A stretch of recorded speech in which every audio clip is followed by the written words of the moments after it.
Bueno, el tema que voy a tratar hoy en día son las recomendaciones nutricionales adecuadas a la funcionalidad en cuidados paliativos, ¿no? La funcionalidad de nuestros pacientes. Quisiera comenzar con esta diapositiva en la cual vemos que los cuidados paliativos representan unos cuidados continuos, que no van solamente en la etapa de síntomas de final de vida, sino que están incluso incluidos dentro del manejo del tratamiento activo durante el periodo de estabilización de la enfermedad, en el periodo en el cual es muy importante o priorizar el tratamiento sintomático, pero que en todos ellos está vinculado el manejo integral, que es lo que ofrecen los cuidados paliativos. Y dentro de ese manejo integral está muy importante el área de nutrición. Y para que esto siga siendo como objetivo tratar de lograr una mejor calidad de vida,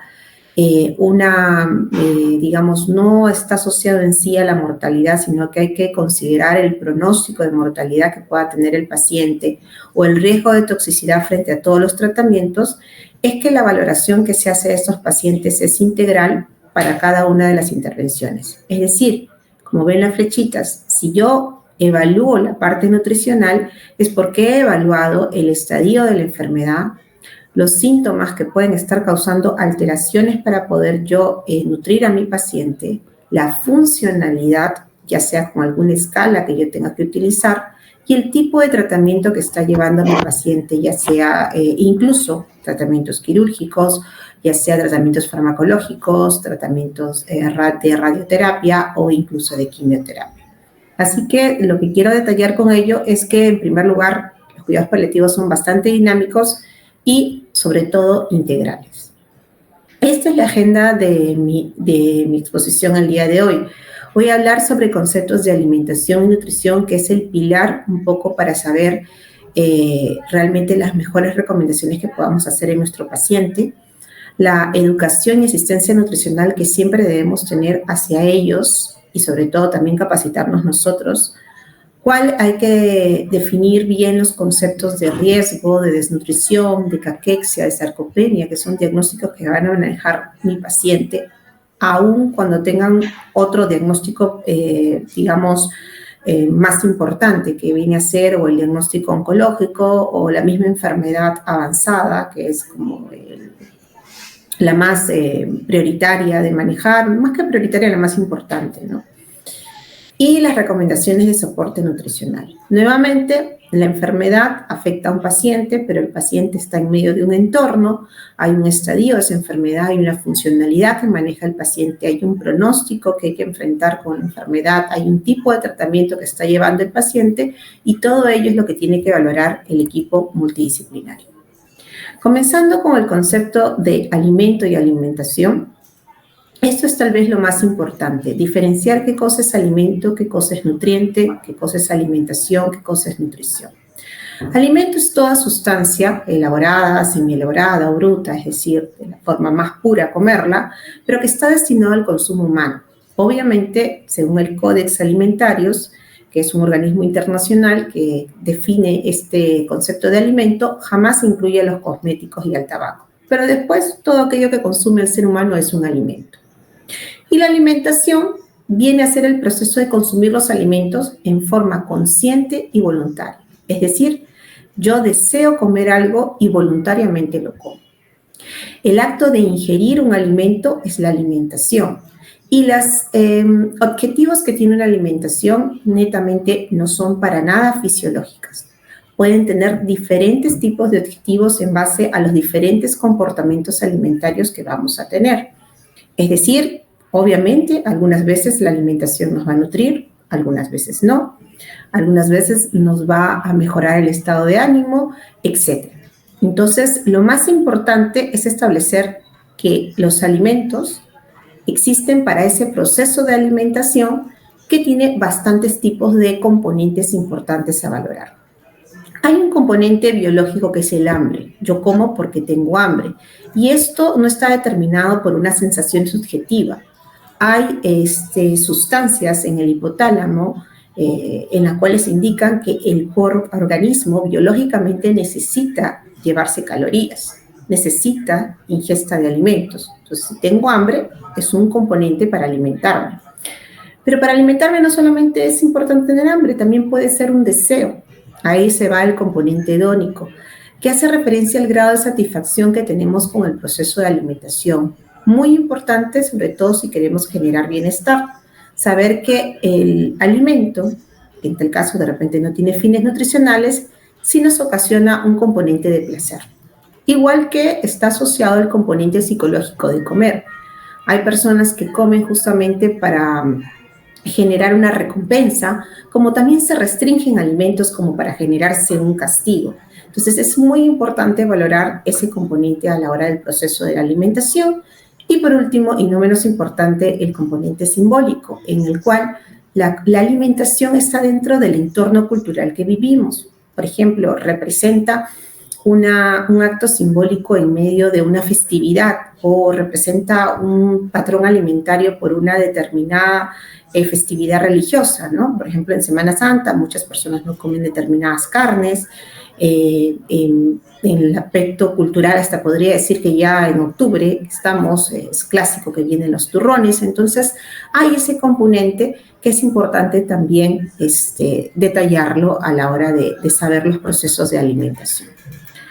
El nutriente y la nutrición es diferente. El nutriente es toda sustancia ya química. Miren, esta es la parte química de los alimentos. Obviamente viene de los alimentos, pero es la química. Es la proteína, es la vitamina, es el carbohidrato. Y para esto, todo nutriente tiene una acción fisiológica. Es decir, una vez que entra a nuestro organismo, el nutriente va a tener una acción en nuestro organismo, ya sea de darnos energía, de crecer, de desarrollo, de mantenimiento de vida. Por lo tanto, la nutrición, que es el proceso por el cual el nutriente cumple su acción, es un proceso involuntario.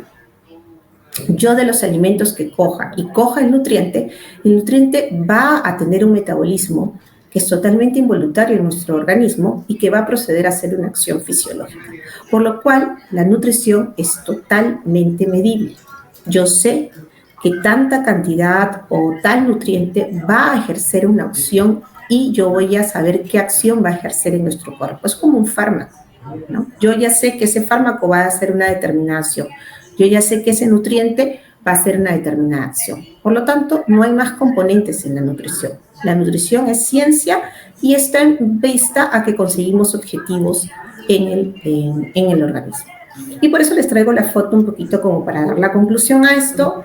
La alimentación, clásico, una persona que se alimenta de lo que quiere alimentarse, en este caso está compartiendo un momento feliz, hay muchos componentes ahí involucrados, mientras que la nutrición netamente es el aprovechamiento de esos nutrientes en nuestro organismo con determinadas funciones a establecer o que ya están establecidas. En la parte de educación nutricional, sí debo decir que hoy en día estamos en unos medios en los cuales la nutrición se ha vuelto muy, muy viral, por así decirlo, en la cual encontramos bastantes herramientas que nos hablan de nutrición, ya sea en las redes, en la web, pero en donde a veces no ocurre estas charlas nutricionales son cuando hacemos valoraciones nutricionales a nuestros pacientes. Dejamos como que las charlas nutricionales al final. Y la realidad es que se debe priorizar dentro del impacto que tienen en las familias el que reciban asistencia y educación nutricional, sobre todo en los cuidados paliativos. ¿Por qué? Porque acá hay unos estudios muy interesantes que les traigo. Este es un estudio publicado en el año 2018, pero que nos hace reflexionar, ¿no? Como que le ponen que es una nueva área médica para los oncólogos. Pero es netamente porque la nutrición es una preocupación importante para nuestros pacientes, en este caso para los pacientes por cáncer. A menudo esto tiene que ver mucho incluso con la parte emocional del paciente y la familia. Y tenemos que tocarlo de forma adecuada y segundo, no dejarla de lado. Es más, creo que en todos los seres humanos el pensar que el vehículo para una recuperación de una enfermedad es la alimentación. Y ojo, no lo es. O sea, incluso creen, y yo he escuchado a muchos médicos decir, te vas a recuperar si comes bien. O sea, como que le dan una importancia que a veces no lo es, porque si hay una enfermedad que está muy avanzada, que tiene una trayectoria establecida, sabemos que esto no lo va a cambiar la nutrición. No hay estudios que ya evidencien que la nutrición no cambia, por ejemplo, una caquexia refractaria. La nutrición hasta ahora no cambia la demencia. No hay ningún nutriente que yo diga y que diga que va a parar la demencia o la va a curar. Entonces, también nosotros nos tenemos que formar bien para saber que, aunque es muy intuitivo en la mayoría de los pacientes y familiares creer que la alimentación ayuda, la alimentación puede ayudar, pero no siempre en pacientes que estamos manejando con enfermedades importantes. Y obviamente por eso experimentan mucha frustración y enojo, porque están perdiendo peso, nadie les explica por qué pierden peso, o por qué no intervienen, por qué no son más agresivos, por qué no le dan importancia a la nutrición. Y por eso es importante hablarlo. Y primero capacitarse bien. Y si nosotros no hablamos bien con nuestros pacientes, comienzan ellos a autogestionarse, o sea, es decir, a buscar en las redes y en la web cómo solucionar. Y comienza a utilizar dietas alternativas, obviamente sin ningún tipo de evidencia científica, que de repente incluso les pueden hacer daño o crearles falsas expectativas. Con todo ello, lo único que yo les invito es a saber que la nutrición merece su espacio de conversación y obviamente con personal altamente capacitado, sobre todo en pacientes que estén muy graves, en pacientes que requieren estabilizar su enfermedad o en pacientes que están pasando por un tratamiento bastante fuerte o que ya la enfermedad está muy avanzada. Es decir, la nutrición es algo que debemos comenzar a hablar y con el conocimiento debido del caso. Pacientes que están con necesidad de asistencia paliativa, tenemos que saber en qué situación nutricional está nuestro paciente. Hay muchas escalas y que vamos a poder valorar, pero hay como un triángulo muy importante que presentan todos los pacientes que tienen una enfermedad grave o una enfermedad avanzada. Este triángulo se llama desnutrición, caquexia y sarcopenia. Los tres son trastornos nutricionales. La desnutrición es un trastorno en el cual pues, la ingesta calórica o el metabolismo del paciente está alterado y por lo tal el nutriente no cumple del todo su objetivo. Y obviamente va a haber una baja de peso, va a haber un cambio en el metabolismo y va a tener resultados adversos a la salud. La caquexia es una desnutrición inflamada.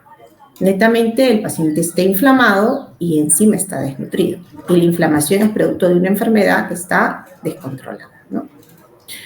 Y la sarcopenia es la consecuencia, pero además también es un trastorno nutricional de la desnutrición o también de la caquexia. Si el paciente está inflamado va a perder músculo, si el paciente está desnutrido va a perder músculo. Entonces va a tener una pérdida tanto de la función como de la calidad muscular. Los criterios de Gleam son tal vez los criterios que más nosotros debemos ya relacionarnos y utilizar a la hora de hacer una valoración nutricional, porque no solamente nos va a decir que el paciente está desnutrido, sino que también nos va a decir qué tan severamente desnutrido está.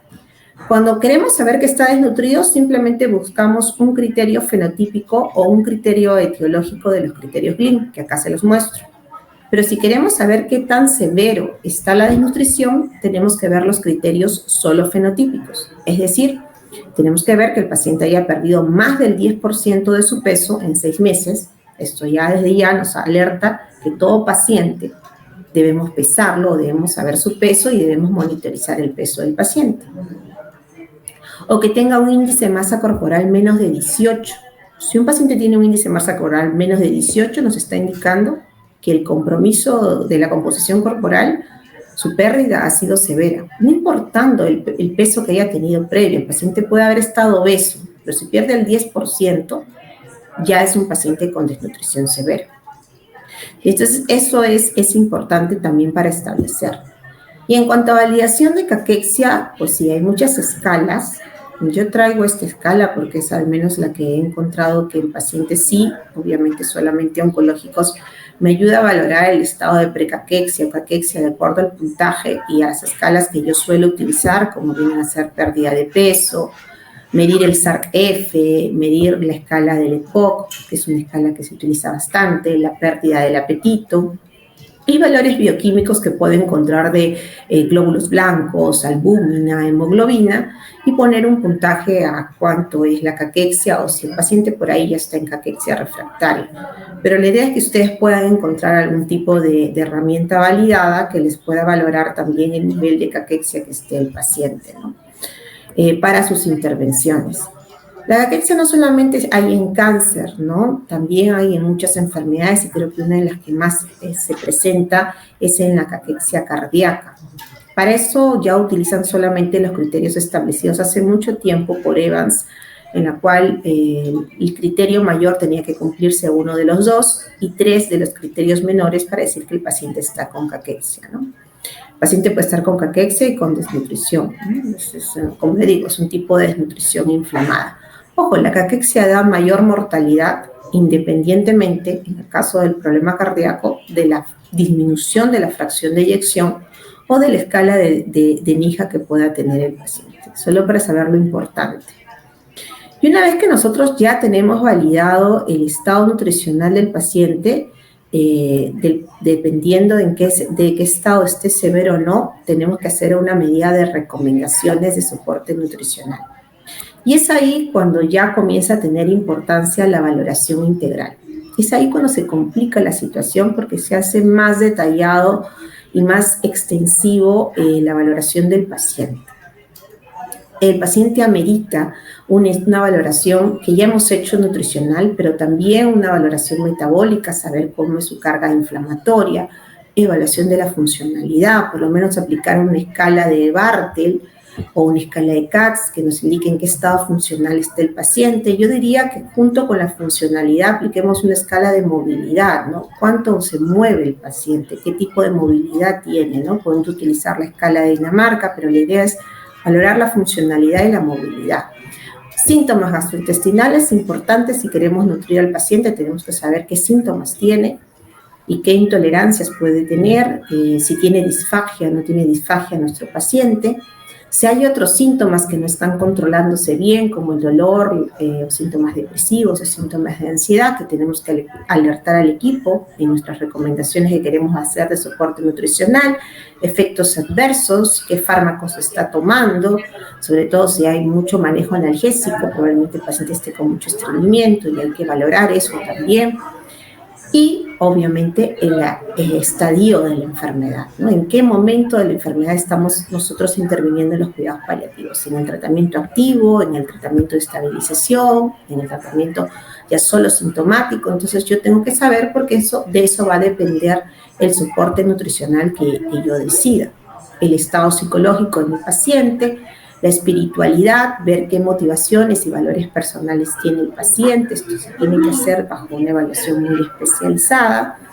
Si el paciente conoce o no conoce su diagnóstico y en qué etapa está, esto obviamente tiene que ser con una entrevista directa y sabiendo si el paciente quiere establecer ese tipo de conocimiento, el consentimiento de esa comunicación, si desea recibir toda la información del diagnóstico, del pronóstico y del tratamiento, ¿no? Para esto nos ayuda mucho el equipo y su estado social, que todos que trabajamos con pacientes adultos mayores sabemos que es importante ver el soporte que tiene ese paciente. Entonces, solamente haciendo una valoración integral es que yo puedo dar una recomendación especializada del soporte nutricional. Esto que he explicado es muy teórico y yo he querido un poquito ver estos problemas de recomendación nutricional y toma de decisiones en base a ejemplos, a casos clínicos que podamos de repente identificar. Por ejemplo, este es el caso de una mujer de 77 años que se le hace una valoración ya solo nutricional y se le encuentra que la paciente está con caquexia desnutrida, caquéxica y sarcopénica por un EPOC avanzado, ¿no? Ese es el diagnóstico que lo lleva a la necesidad de paliativa. El EPOC es avanzado, paciente adulto mayor que también tiene una escala de fragilidad con números de severidad, que se le ha hecho un porcentaje de pérdida de peso, se obtuvo el peso de los últimos 6 meses y se contó con el peso que se obtuvo en ese momento, que era 41 kilos, y el porcentaje de pérdida de peso es del 17%, que uno se puede quedar asombrado que cuando comienza a hacer porcentaje de pérdidas de peso, pues encontrar que los pacientes pasan rápidamente más del 10% cuando tienen enfermedades graves es muy frecuente. Esta paciente tenía 17% de pérdida de peso. Encima tenía pérdida de apetito y había salido hace un mes de alta de una neumonía, ¿no? O de una exacerbación de POC, pero por una neumonía.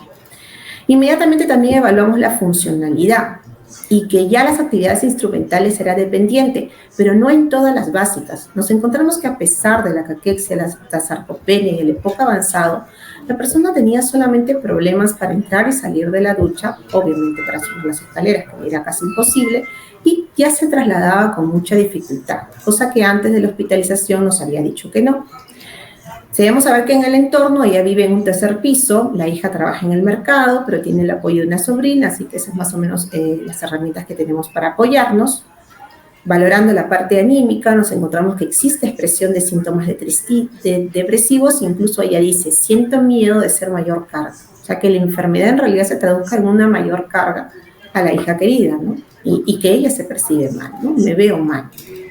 Al ver el PCR, es un PCR que no es normal, es de 4.8, tampoco es que está inflamada, no está infectada la paciente, pero sí marca un PCR alterado y una albúmina que también nos está diciendo que está baja, ¿no? Y eso también, más que la albúmina de marcarla el grado de desnutrición, nos marca el grado de inflamación, ¿no? Es una albúmina consumida.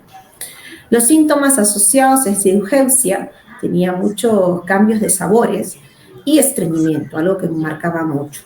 Había fatiga crónica, obviamente, no me acuerdo en este momento la hemoglobina, pero no es que tenía una anemia severa. Y la disnea, después les voy a decir qué escala utilizamos o qué escala suelo utilizar yo, era de grado 2. Eso es importante en un EPOC, ¿no? Porque si hay una disnea severa, pues eso empeora el pronóstico. Pero esta disnea es una disnea de grado 2. En la parte espiritual, un poco explorando, ella es católica, también ella conoce su diagnóstico, busca sentirse mejor, desea ella recibir la información, pero ojo, la psicóloga nos indica que aún no podemos aceptar del todo esa decisión de la paciente porque aún tiene mucha reactividad a la hora de recibir cierta información. O sea, es muy importante trabajar en equipo, pues. Bien, a ella le volvimos a hacer una escala de funcionalidad, en este caso hice una escala de Bartel. La paciente le sale con un Bartel de 65 puntos, lo cual nos indica que no era una dependencia en actividades básicas ni moderada, era una dependencia leve, ¿no? Es una dependencia leve. Entonces, obviamente es una paciente paliativa, pero que tiene una dependencia leve de las actividades. En la escala de fragilidad, en este caso utilizamos la escala de déficit acumulado del índice de fragilidad. Había comorbilidades importantes que se habían asociado, como insuficiencia cardíaca, caídas por la sarcopenia, gastritis crónica, había insomnio, había depresión, y el puntaje salía 0.56, y ahí es donde se ve que la fragilidad realmente está avanzada y que la aproximación paliativa era muy importante, ¿no? Este es un poco el saber, de repente cada uno tiene qué cuestionario utilizan frente a una enfermedad. En este caso, suelo ver las actualizaciones de algunas guías y el cuestionario que se utilizó fue el cuestionario de POC de la guía española, en la cual lo que me gusta es que indica el grado de disnea que tiene el paciente. Ojo, la disnea marca más el pronóstico en el POC que incluso hasta la propia caquexia. Entonces, ella tenía un grado 2 que le imposibilitaba mantener el paso de otras personas, pero sí podía caminar en casa y no estaba sujeta a recibir oxígeno del todo domiciliario. Entonces, realmente, pues su disnea no era del todo de alto impacto, sino de bajo impacto. Aunque la paciente, si ustedes ven, estaba con criterios también de inestabilidad porque sí había presentado una agudización en los últimos 3 meses. Hace un mes se había hospitalizado por neumonía. Le quisimos hacer un test para ver el grado de sarcopenia, le quise hacer el test de levantarse de la silla, no lo hizo, o sea, hizo 3 intentos, cosa que también me percaté, o sea, también hay que valorar la cualidad de una herramienta que utilicemos, no solamente que sea positiva, en este caso la sarcopenia era bastante avanzada, sino que la paciente logró levantarse 3 veces, pero no logró levantarse 5 veces, le costó ya demasiado. Realmente había una sarcopenia muy avanzada que había que, importante considerar para tomar las decisiones del soporte nutricional, ¿no? Pero nuevamente la disnea no estaba tan avanzada y eso hizo ver que, bueno, la sarcopenia habría que darle la importancia de vida. Ahora, hasta cierto punto, ustedes ven este paciente que tiene POC, que no tiene un pronóstico, no está en situación de final de vida, entonces a veces se nos surge la idea de saber si realmente es un tributario, ¿no?, de cuidados paliativos. Y bueno, acá es hora de aplicar sus escalas y no quedarse con las dudas sobre qué orientación debe recibir la paciente, ¿no? En este caso, de todas maneras, nosotros aplicamos este NICAL 4.0, en la cual obviamente esta paciente salió, que era una paciente tributaria de cuidados paliativos, aunque nuevamente la enfermedad pulmonar crónica no estaba estaba con insuficiencia cardíaca, pero no sintomática asociada. Sí estaba con disnea, pero no al reposo, sino que sí había habido una pérdida nutricional, una pérdida funcional, una multivolbilidad que sí necesitaba de la intervención de los cuidados paliativos. Pero una intervención que tiene que ser integral y que la parte nutricional está adecuada a la funcionalidad que presenta la paciente. Entonces, consideramos que la paciente tenía un EPOC todavía inestable, obviamente esto lo va a valorar el neumólogo, tenía una fragilidad severa y una sarcopenia severa, tenía caquexia, sí, tenía caquexia que te estaba llevando a un impacto emocional y funcional en el paciente y por lo tanto decidimos hacer requerimientos individualizados. Requerimientos energéticos proteicos, calóricos proteicos importantes. Y comenzar a darle la cantidad de calorías como sea que necesite el paciente para comenzar a recuperarse, ¿no? Es difícil recuperar a un paciente con caquexia, muchas veces no lo es posible, pero la idea es darle una mejor composición corporal. Utilizamos suplementos hipercalóricos, hiperproteicos en esta paciente. Yo no utilicé 400, yo daba el 50% de las calorías en suplementos y el 50% en dieta, porque una dieta hipercalórica normalmente lleva mucha grasa y eso lleva mucha dispepsia, a mucha intolerancia en los pacientes.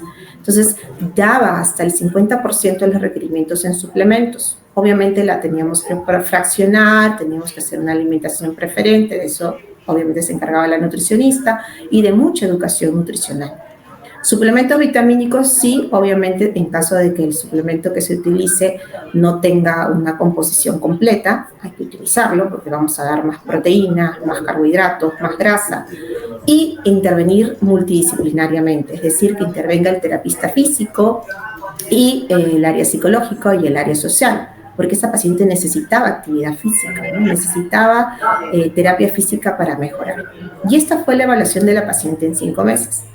De su Bartel de 65 no llegó a 100, pero mejoró a 85 puntos. Ojo, estoy hablando en 5 meses, las cosas no fueron rápidas. El test de la silla lo logró completar. De los 3 intentos que hacía, pasó a completarlo a 17 segundos, llevando terapia física 2 veces por semana. La verdad que llevar una sola vez por semana no iba a ser nada contributorio. Aún así presentó una caída domiciliaria que, menos mal, solo terminó en una polución. Los requerimientos calóricos, ahí luchamos. Todavía no alcanzamos la meta que queríamos de llevarla realmente a más de 30 kilocalorías por kilo. No, nos quedamos entre 28 a 30, que era lo que toleraba el paciente. Ojo con el mayor gasto económico que implicaba los suplementos nutricionales. Pero esto logró un incremento de peso en la paciente y eso le dio una sensación de mejoría. No por eso no se dejó tratar los síntomas de tristeza y incluyó el uso de un antidepresivo, pero ya ella verse que se mueve más, que come mejor, que está ganando peso, le dio una generación de bienestar mejor, incluso se volvió más independiente en casa. Entonces, yo creo que con esto, con lo que yo quiero dar el mensaje, es que realmente se necesita creer que cuando se da una recomendación nutricional de estos pacientes es de acuerdo a una valoración integral.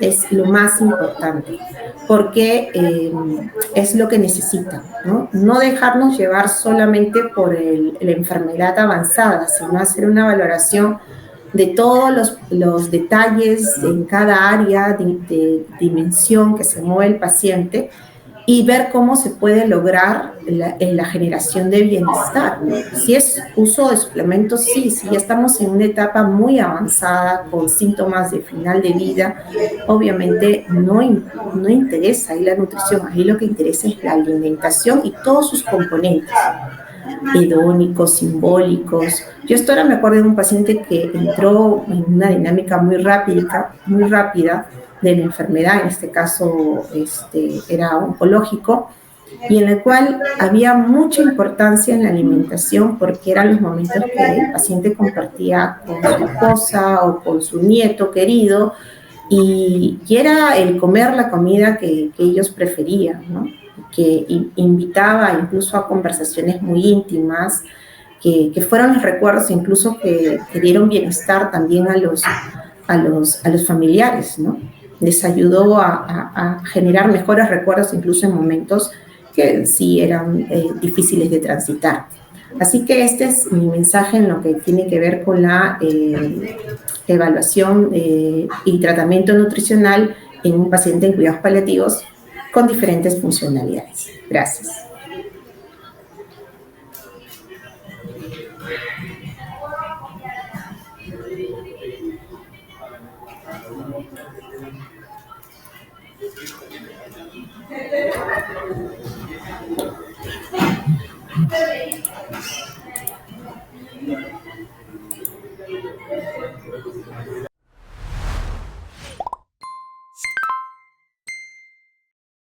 Ponle punche y ganamos todos, Perú. Gobierno del Perú.